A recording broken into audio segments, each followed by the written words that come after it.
ചെറുവാരണം വള്ളാട്ട് ശ്രീ ഉണിക്കാളി ഭഗവതി ക്ഷേത്രത്തിലെ പ്രതിഷ്ഠാ വാർഷികവും പൊങ്കാലയും ഭക്തിസാന്ദ്രമായി. ചെറുവാരണം വള്ളാട്ട് ശ്രീ ഉണിക്കാളി ഭഗവതി ക്ഷേത്രത്തിലെ പ്രതിഷ്ഠാ വാർഷികവും പൊങ്കാലയും നടന്നു. ക്ഷേത്രം തന്ത്രി ഭാസ്കരൻ തന്ത്രികൾ മൈത്രിയുടെ മുഖ്യ കാർമ്മികത്വത്തിലാണ് ചടങ്ങുകൾ നടന്നത്. ക്ഷേത്രം മേൽശാന്തി CS പൗത്രൻ ശാന്തികൾ തിരുവിഴ, ക്ഷേത്രം ശാന്തി സജിത് ശാന്തികൾ പുത്തനങ്ങാടി എന്നിവർ മുഖ്യ കാർമ്മികരായി. പൊങ്കാലയുടെ ഭദ്രദീപ പ്രകാശനം കായംകുളം MLA അഡ്വക്കേറ്റ് U പ്രതിഭാകരൻ നിർവഹിച്ചു. നർത്തകിയും ചലച്ചിത്ര താരവും അധ്യാപകയുമായ സരിക ശ്രീകുമാർ പൊങ്കാല അടുപ്പിലേക്ക് അഗ്നി പകർന്നു.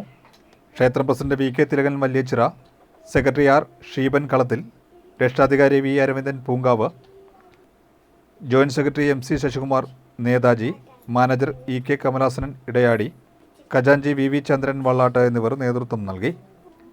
ഞായറാഴ്ച ഗന്ധർവൻ പാട്ടോടെ ചടങ്ങുകൾക്ക് സമാപനമാകും.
I